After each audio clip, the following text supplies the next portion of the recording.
मुंगेर में आज AIMIM chief Asaduddin Owaisi ने चुनावी हुंकार भरी। एआईएमआईएम चीफ असदुद्दीन ओवैसी ने विपक्षी दलों पर करारा प्रहार करते हुए लालू, तेजस्वी और नीतीश पर दिल और दिल्ली की राजनीति का तंज कसा। ओवैसी ने मन से साफ कहा, किसी का दिल बेटे के लिए धड़कता है तो किसी का राजगीर के लिए और किसी की अहमदाबाद के लिए, मगर मुसलमानों के लिए किसी का दिल नहीं धड़कता। साथ ही कहा कि घुसपैठिया अगर भारत में कोई है तो वह बांग्लादेश की बहन है जिसे दिल्ली में लाकर बिठाया गया है। मुंगेर विधानसभा क्षेत्र के चरवाहा विद्यालय परिसर में आयोजित विशाल जनसभा में असदुद्दीन ओवैसी ने एआईएमआईएम प्रत्याशी मोनाजिर हसन के पक्ष में जनता से वोट देने की अपील की। हजारों की भीड़ में जनसभा को संबोधित करते हुए मंच से ओवैसी ने महागठबंधन और एनडीए दोनों पर तीखा हमला बोला। उन्होंने लालू, रबड़ी और तेजस्वी यादव पर निशाना साधते हुए कहा कि 15 साल सत्ता में रहने के बावजूद उन्होंने किसी अल्पसंख्यक को डिप्टी सीएम तक नहीं बनाया। ओवैसी ने कहा कि बिहार में मल्लाह समाज की 3% आबादी के बेटे को डिप्टी सीएम बनाया जा सकता है तो 14% आबादी वाले का बेटा सीएम बन सकता है, लेकिन 17% आबादी वाले मुसलमानों को आज तक न सीएम बनने का मौका मिला है और न ही डिप्टी सीएम का। ओवैसी ने इस स्थिति को सामाजिक न्याय नहीं बल्कि राजनीतिक भेदभाव बताया। उन्होंने मुख्यमंत्री नीतीश कुमार, आरजेडी प्रमुख लालू यादव और प्रधानमंत्री नरेंद्र मोदी पर भी जमकर हमला बोला। ओवैसी ने कहा, नीतीश कुमार 20 साल से सत्ता में है लेकिन उनका दिल आज भी राजगीर में धड़कता है। लालू, रबड़ी ने 15 साल राज किया मगर उनका दिल सिर्फ तेजस्वी के लिए धड़कता है। प्रधानमंत्री नरेंद्र मोदी का दिल अहमदाबाद के लिए धड़कता है। साथ ही कहा कि घुसपैठिया अगर भारत में कोई है तो बांग्लादेश की बहन है जिसे दिल्ली में लाकर बिठाया गया है, लेकिन कोई मुसलमानों के अधिकारों की बात नहीं करता। साथ सवाल उठाते हुए ओवैसी ने कहा, आखिर कब तक आरजेडी मुसलमानों को बीजेपी के नाम पर डराते रहेगी। जंगल राज को ले कहा कि लालू का शासन काल में भी जंगल राज था और नीतीश के शासन काल में भी जंगल राज है। तो फिर मुंगेर की तकदीर बदल जाएगी। अगर आप ये चाहते हैं कि यहाँ से बीजेपी के उम्मीदवार को हराया जाए जिसका नाम कुमार करने है, अगर आप बीजेपी को, मोदी को, अमित शाह को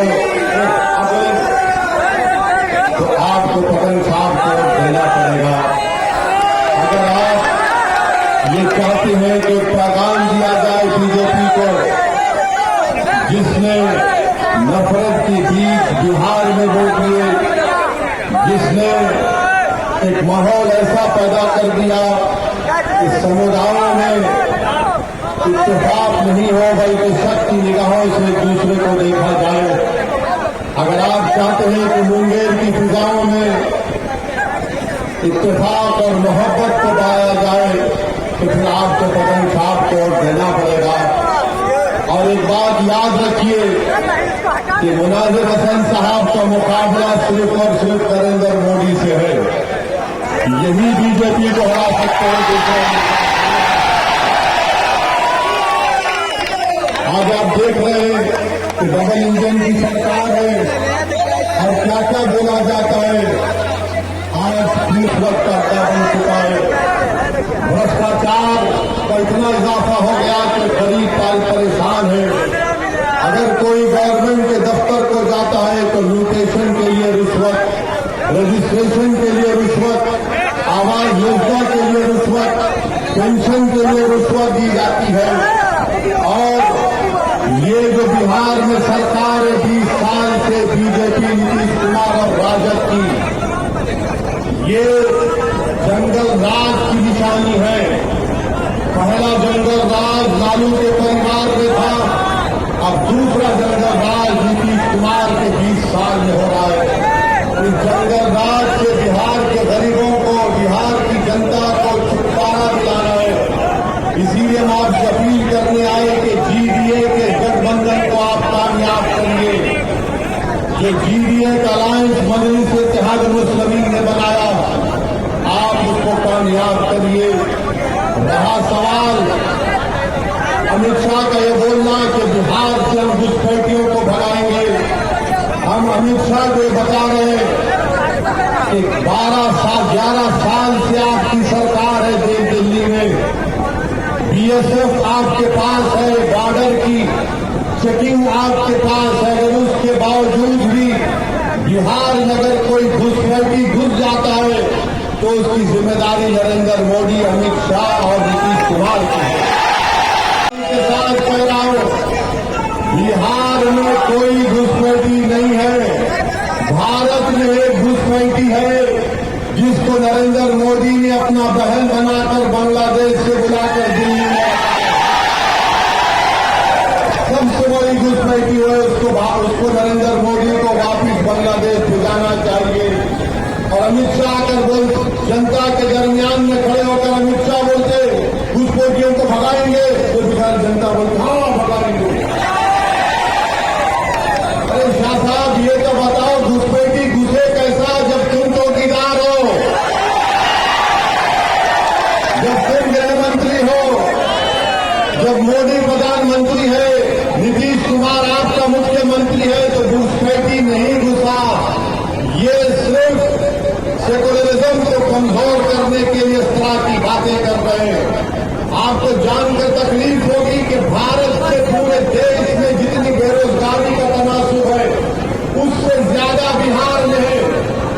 बताओ डबल इंजन की सरकार क्या कर रही है। आप ये भी देख चुके हैं कि यहां पर गवर्नमेंट का डेटा बोलता है, लोग मुझे तनकीद करते हैं, लोग उंगली मुझ पर उठाते हैं कि ओवैसी इस तरह की भाषण देता है। मेरे भाई, मैं कभी किसी मजहब के खिलाफ नहीं था, ना मैं किसी मजहब के मानने वालों के खिलाफ रहूंगा। मैं इंसाफ की बात कर रहा हूं। अगर बिहार सरकार का डेटा ये बोलता है कि 90% मुस्लिम खवातीन जो गांव में रहती है वो अपने बेटा या बेटी को अपने घर में पैदा करने के लिए मजबूर है, इसलिए कि अस्पताल नहीं है, तो उसका जिम्मेदार ओवैसी है या मोदी, नीतीश कुमार या फिर राजद के तेजस्वी यादव है। बताओ हमको। गवर्नमेंट का डेटा ये बोलता है, गवर्नमेंट का डेटा ये बोलता है कि पूरे बिहार में अगर जमीन जिस पर जिरात की जा सकती है सबसे कम किसी के पास है, दलितों के बाद तो मुसलमान के पास है। इसका जिम्मेदार कौन है मुझे बताइए। आप बताइए इसका कौन जिम्मेदार है। इल्जाम हम पे लगा दिया जाता कि वोट काटने आए हैं, भुला है, भड़काऊ भाषण देते हैं। अरे मैं 11 साल से बिहार को आ रहा हूं और मुंगेर की आवाम को बता के जा रहा हूं कि जब तक जिंदगी वफा करेगी इंशाअल्लाह आते रहूंगा।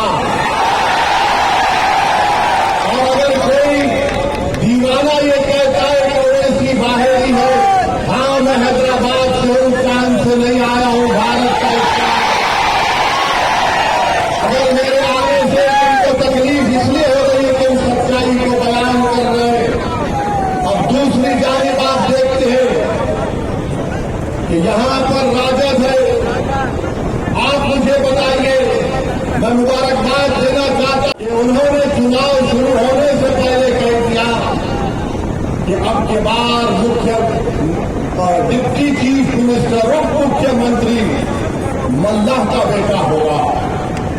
मैं मुंगेर की जनता से पूछ रहा हूं, क्या आदम का बेटा मुख्यमंत्री नहीं बन सकता? क्या मोहम्मद का बेटा मुख्यमंत्री नहीं बन सकता?